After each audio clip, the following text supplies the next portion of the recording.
तो मतलब यूक्लिड है ना, यूक्लिड ने मतलब डेफिनेशन बता दी। अब उनकी है ना, हम जो उन्होंने और कुछ भी बताया था उनके बारे में बात करेंगे। उन्होंने बताया कि मतलब यूनिवर्सल ट्रूथ होते हैं, यूनिवर्सल ट्रूथ है ना। तो यूनिवर्सल ट्रूथ भी मतलब एक तो मतलब क्या होता है, एक्सियोम होते हैं ना, एक पोस्टुलेट्स होते हैं। तो एक्सियोम क्या होता है, एक्सियोम है ना मतलब पूरी मैथ पे लागू होता है भाई, पूरी की पूरी मैथ पे लागू होता है। और जो ये पोस्टुलेट्स होते हैं ना, ये सिर्फ है ना मतलब जियोमेट्री पे लागू होते हैं, ठीक है। तो अब हम एक्सियोम के बारे में पढ़ेंगे, क्विक शॉर्ट है। और भाई साहब करते हैं, चलो ठीक है। तो पहली पहली बार बताया कि उन्होंने मतलब जो मान लो ए, मा सपोज ए है ना बी के बराबर है और बी है ना सी के बराबर है, तो ऑब्वियसली मतलब ए है ना सी के बराबर होगा। ये तो पहली बात होगी। अब दूसरी बात उन्होंने क्या बताई कि मतलब ए और बी है मान लो, तो ए में मतलब आपने कुछ जोड़ा, बी में कुछ आपने जोड़ा, मतलब सेम सेम जोड़ा, तो अब भी बराबर ही रहेंगे, है ना, ठीक है।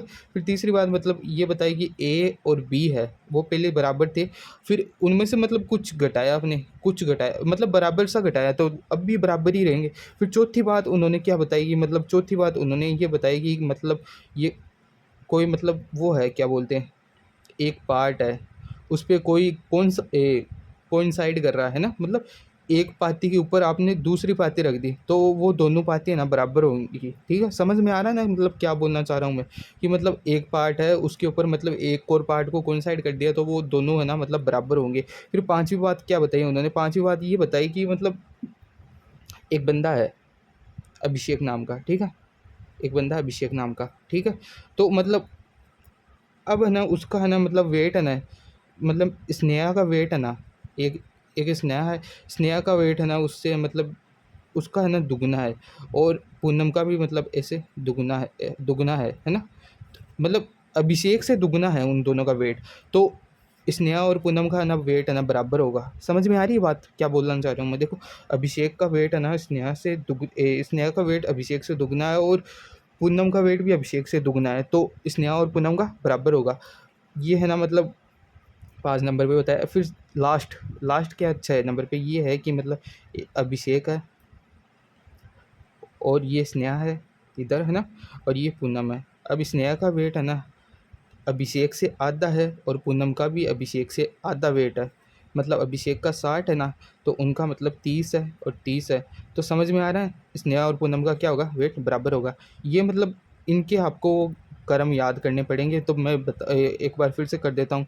ए बराबर मान लो बी, ए बराबर बी है, बी बराबर सी है, तो ऑब्वियसली ए इक्वल्स टू सी होगा। ये पहली प्रॉपर्टी है। फिर दूसरी दूसरी प्रॉपर्टी में ये बताया कि मतलब ए और बी बराबर है, तो मतलब ए में कुछ जोड़ो बी में कुछ जोड़ो दोनों बराबर होंगे, कुछ जोड़ो मतलब वो दोनों बराबर बराबर जोड़ना है कुछ। और तीसरी में मतलब घटा देना है। चौथी के अंदर मैं बता ही दिया कि मतलब कोई पाती होती है उसके ऊपर कोई एक और पाती रखते हैं कि तो दोनों पाती बराबर हो जाएगी। फिर पांचवा में बता ही दिया कि मैंने मतलब कोई एक बंदा है अभिषेक नाम का, तो अगर उसका उससे ना कोई किसी का वेट दुगना है और किसी का वेट भी उससे दुगना है, तो उन दोनों का वेट वो दोनों बराबर होंगे। वेट से मैं आपको मतलब बता रहा हूँ कि वो दोनों बराबर होंगे। ये नहीं कि वेट आप है ना वेट से ही मतलब वो करने लग जाओ कि वेट ही होगा, नहीं, ऐसे कुछ भी हो सकता है। मतलब और भी एग्जाम्पल लेकिन मेरे को ये अच्छा लगा तो मैंने आपको ये बता दिया, ठीक है। और लास्ट में बता दिया कि मतलब ये दोनों आधे हैं, तो ये बराबर हो जाएंगे। समझ में आ रहा है क्या बताना चाह रहा हूँ मैं?